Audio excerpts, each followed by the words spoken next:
forecasting was accurate, and as of last Wednesday knew that this kind of outrageous heat was coming. And, you know, like people from warm climates and cold places, they don't quite get how dangerous it can be. And so why did the province not do more to ensure that the message was getting out? Scientists I talked about in France how this has happened, and they saw hundreds of people die. Why the message wasn't given by the province better to say this, you know, you've made it through COVID, but this could take your life? Because I don't think enough people got it. We're seeing that with the number of deaths. Well, again, I'll await the coroner's determination. As Dr. Henry said, fatalities are part of life, and the consequences or the causes of those fatalities are examined by officials that we put in place as a society to make sure we're getting the best information possible so that we can put in place programs and policies to protect people going forward. And again, this was an unprecedented heat wave, records broken day after day. The public was acutely aware that we had a heat problem, and we were doing our best to break through all of the other noise to encourage people to take steps to protect themselves.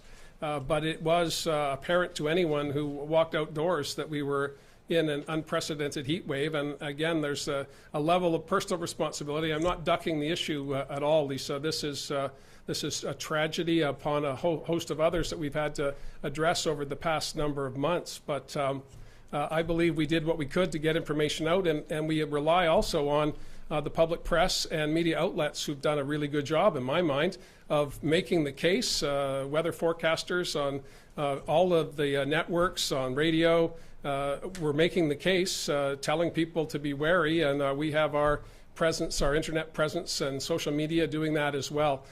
So I'm not dodging the issue, but again, you can prepare for a whole bunch of things, but if you don't have air conditioning, which certainly I don't in my home, you can't do much about it other than find other alternatives. And I will also say, though, that one of the advantages of COVID is that allowed us to make significant investments in air conditioning and HVAC systems within our public school system. Minister Dix is recreating our long-term care capacity across the province, which will involve new facilities, upgrading existing facilities.